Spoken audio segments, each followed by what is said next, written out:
On Wednesday, April 15th, 1998, 59-year-old Mildred Young heard a woman's voice over her answering machine. "Help, help, help, let me out," the woman's voice said, clearly tense and alarmed by what was going on around her. This was following a scuffling sound which made it clear that someone on the other end of the phone was attempting to pull it away from the woman speaking. The woman on the other end could be heard saying, "Hey, give me that," before the call came to a quick and unceremonious end. While most people wouldn't think twice of such a call, thinking it to be a malicious prank or a misdial of some sort, or at the very least a bizarre misunderstanding, Mildred Young knew better. After all, her daughter, a woman with diagnosed mental illness and a number of troubling personal relationships, had already been missing for several days, and the woman's voice from the other end of the phone was unmistakably her. Diane Louise Young was born on February the 21st, 1958, to her parents James and Mildred Young. While Diane grew up in New York, she would end up relocating to Florida along with the rest of her family, specifically in the area surrounding Tampa, which is where she began to plant her roots. In the late 1970s, Diane would marry Frederick Algatt, taking on his surname. For a time, she seemed to live a pretty idyllic life, becoming a stay-at-home wife and taking care of the couple's 3 children, 2 daughters and a son. Not only doting upon the children, but making it a point of pride to keep a neat and orderly home. Denise, Diane's sister, would later recall, and I quote, "She had $100 pocketbooks, she was pretty, there could be 1,000 people in the room, and you'd notice her." Unfortunately, in the late 1980s, after a brief period of bizarre behavior, Diane would be diagnosed with manic depressive disorder, which we now know as bipolar disorder. She would begin to treat this mental illness with medication, but over time would begin to eschew treatment for a number of perceived reasons, none of which did her any good, and her mental health would begin to suffer as a result. In 1988, Diane was alleged to have committed child abuse by the state, apparently had sought out an excessive amount of unneeded treatment for one of her children,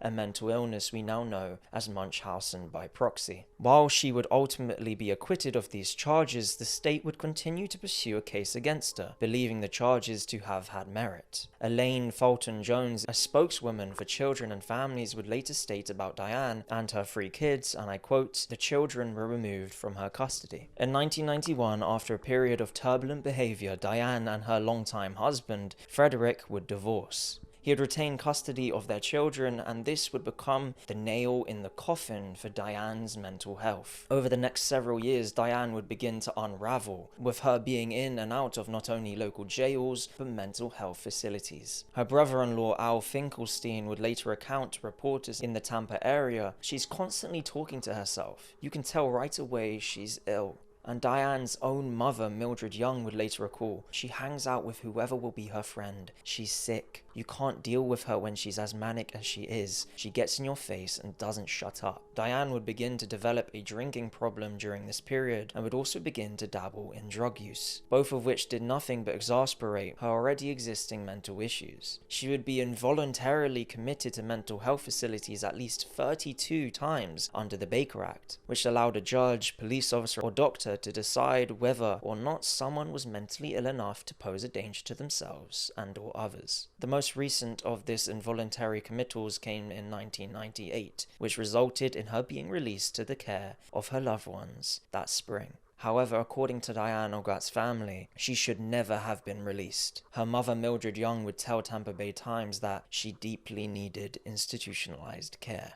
On April 10th, 1998, Good Friday, Diane Algatt was seen alive by her family for the very last time. Diane had been released from a mental health facility roughly 2 weeks prior, after being sent there for an involuntary evaluation, and had been staying with her sister in Hudson. While Diane had been previously living in Odessa, where she still had a home, her family thought it best for her to be with her family for the time being. On the morning of April the 10th, Diane was last seen by her sister, who ended up leaving for a doctor's appointment that morning. When she returned later that day, she found Diane missing from her home, and it would be reported that Diane left her sister's home along Cobblestone Drive in Hudson at around 11 a.m. Later that same day, Diane would be seen at Hayloft Tavern, located along Little Road and State Road 52. There, Diane stayed until she was kicked out. Mildred Young later recounting to the Tampa Bay Times, "The bartender cut her off because she was walking in circles. To my knowledge, that was the last anyone saw her except for the one who took her." Diane's family would report her missing the next day. While Diane had been known to disappear in the past,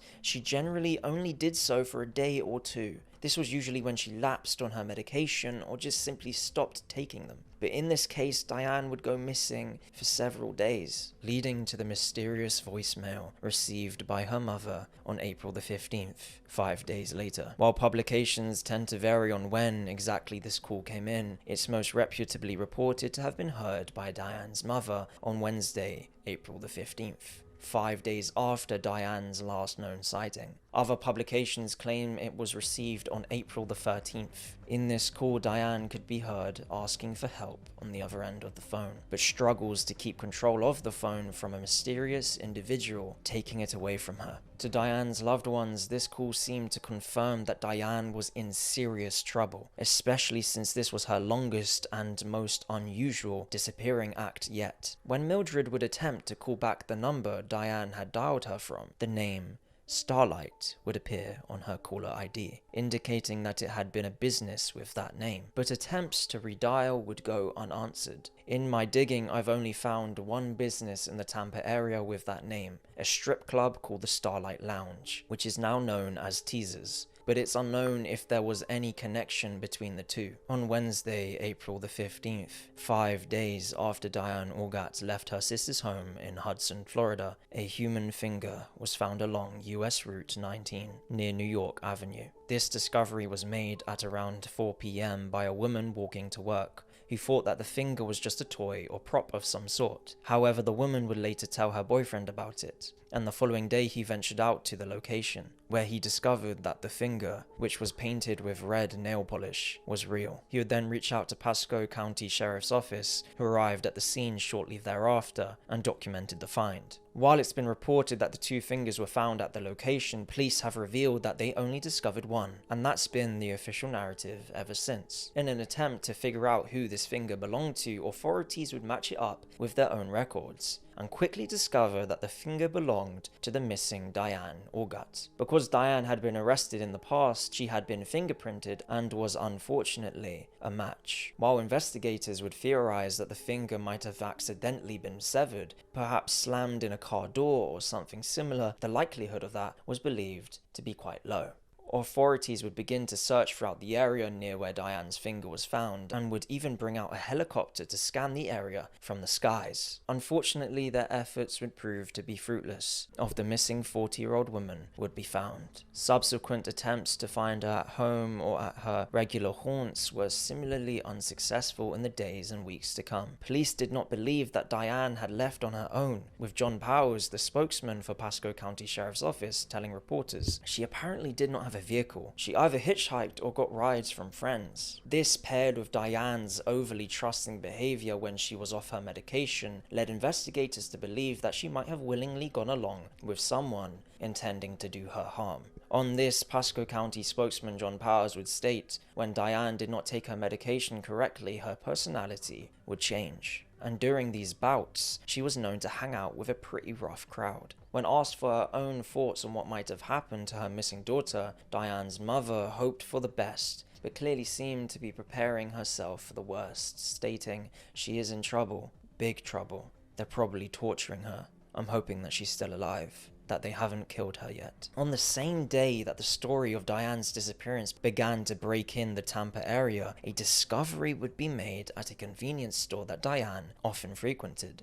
This occurred in Odessa, Florida, about 25 miles north of Tampa. On Saturday, April the 18th, 1998, convenience store manager Patricia Splendorio discovered a pile of neatly folded clothing inside of an outdoor freezer. Immediately recognizing the clothing as Diane Orgat's, Patricia would reach out to Deborah, Diane's sister, who confirmed the clothing was in fact Diane's. Police would immediately begin to theorize that the clothing might have been put in the freezer by some of the people that Diane had been hanging out with in the weeks preceding her disappearance. Authorities also believed that these same individuals, who were described as juveniles in newspaper reports, had started looting Diane's home along the 1700 block of Chesapeake Drive at around the same time that she disappeared. It was believed that Diane had allowed these youngsters to hang out in her home and throw parties while she was gone, but they had been betraying her trust in her absence, moving items out of her home without her consent. Unfortunately, it would be almost impossible to determine when the clothing had been put into the outdoor freezer, since the staff at the convenience store had not checked it in approximately 3 weeks. Diane had been missing for about 8 days at the time of this discovery, making this an unknown variable in an extremely concerning case. Over the next several weeks, authorities would receive dozens of tips from potential witnesses that believed they had seen Diane in the surrounding area. This includes one witness who claimed to have seen her on the afternoon of April the 11th between 3 and 4 p.m., walking along New York Avenue. This would put her in the location where her finger was later found, and extended her last known whereabouts by an entire day, giving investigators a mysterious 24-hour period to account for. Another witness, a waitress at the inn on the Gulf in Hudson, would claim to have seen Diane on the same day that the ominous phone call was made to her parents, which was picked up on the answering machine. But it is unknown if investigators were ever able to confirm this sighting. If they did, they haven't released that information in the years since. Unfortunately, none of these tips seem to pan into anything worthwhile. While investigators being unable to locate any parts of Diane other than her lone severed finger, her case would begin to fade from the headlines by the end of April, and her story would languish in the press for more than 2 years. Despite the circumstances pointing to harm having befallen 40-year-old Diane Orgat, she would be ruled a missing person following her disappearance, and her case would remain in virtual stasis for the better part of the next few years. However, in November of 2000, Diane's story would begin to make headlines in Tampa yet again. When Diane's parents reminisced about her life openly, pointing out that things had started to quickly devolve shortly after her daughter's mental illnesses began to reveal themselves, causing her to lose custody of her children, divorce her longtime husband, and begin to distance herself entirely from the person she had once been. As a result, she had become an entirely different person, seemingly overnight, and had begun to take solace in alcoholism and substance abuse. Pasco County Sheriff's officials would reiterate that they continued to investigate the case and treated it as an ongoing investigation, not a cold case, as you would expect. John Powers would state, "There really has been a tremendous amount of work that has gone into this case. It's frustrating that all the work hasn't produced any more results." Nonetheless, Diane's loved ones would be left without any answers. Her mother, forcing herself to ask questions that no parent should ever have to ask, would ponder openly about her missing daughter. Did someone cut her up,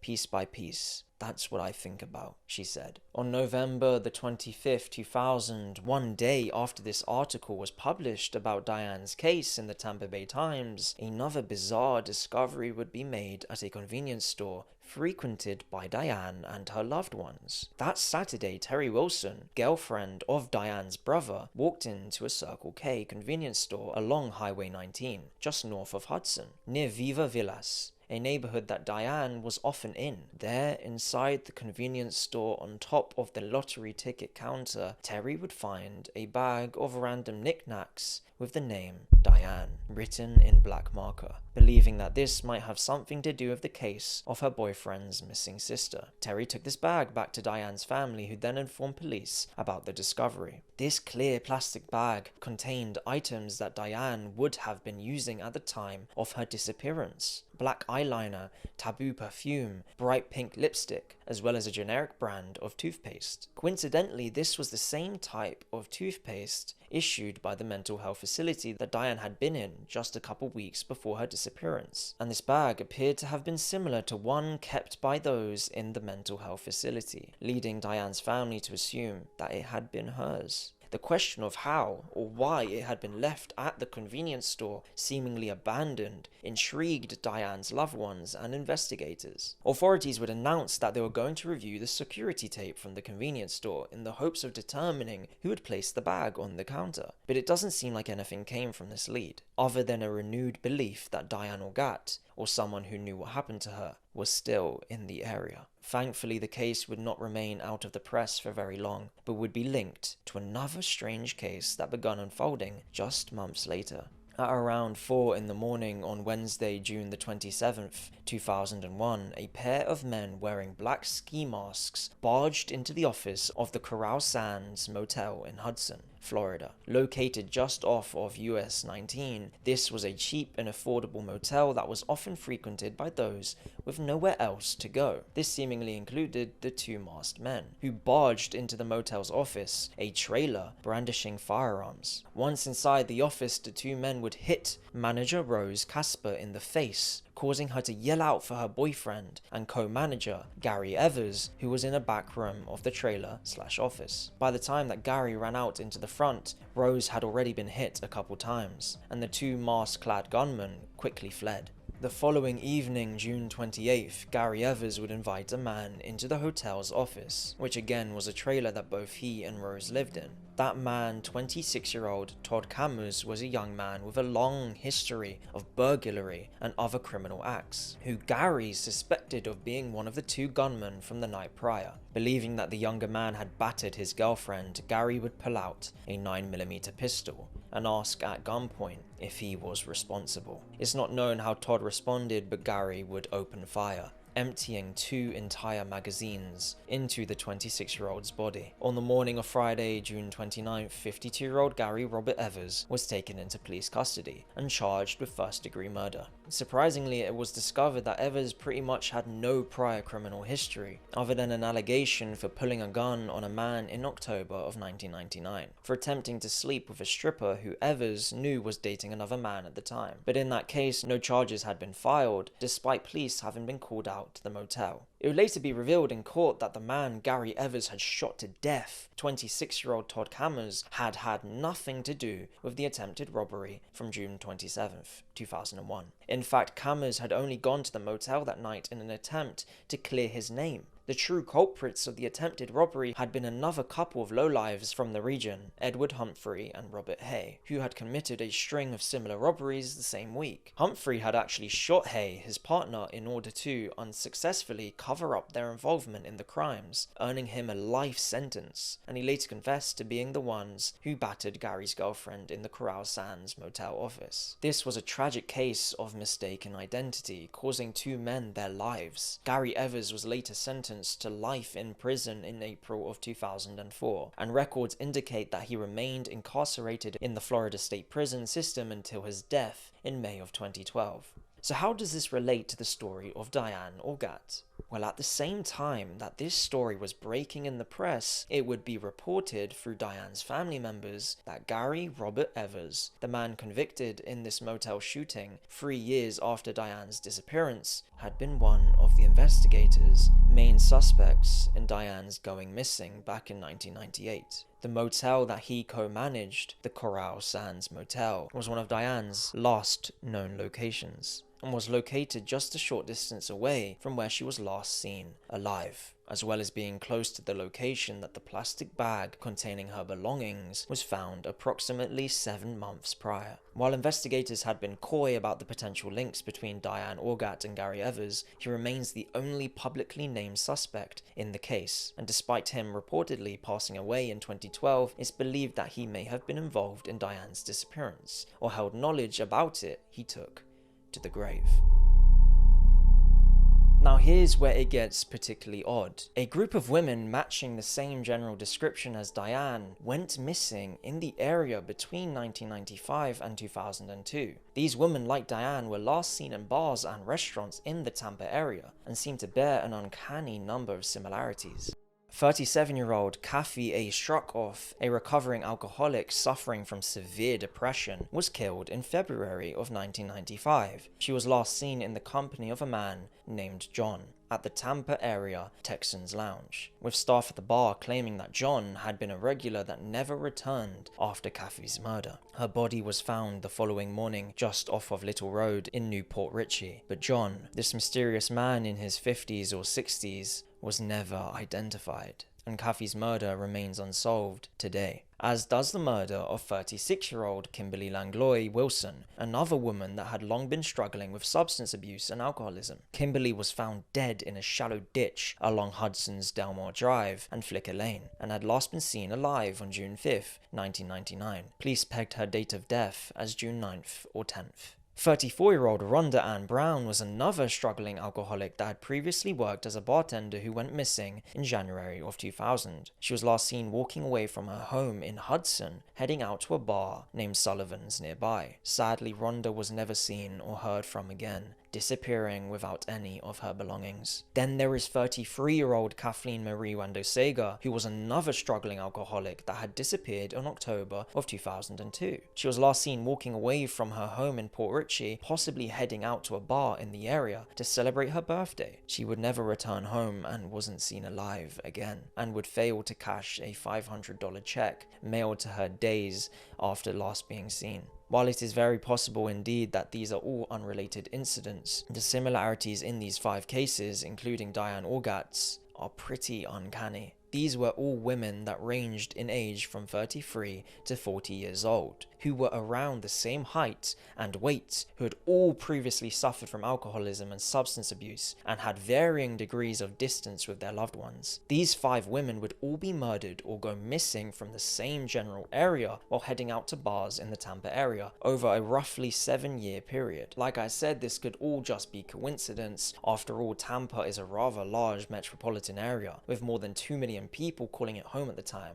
But these crimes all took place in Port Richey or Hudson, 2 towns in Florida with rather small populations at the time. This could just be grasping at straws, but I can only hope that this is something that investigators looked into at the time. Unfortunately, there has been close to no activity in Diane's case in nearly 2 decades, with her disappearance remaining just as unsolved as it was back in 1998. A $3,000 reward still exists for information leading to her current whereabouts, and anyone with information can reach out to Crime Stoppers or Tampa Bay at 1-800-873-TIPS or submit a tip online. As of today, the story of Diane Orgat remains unsolved.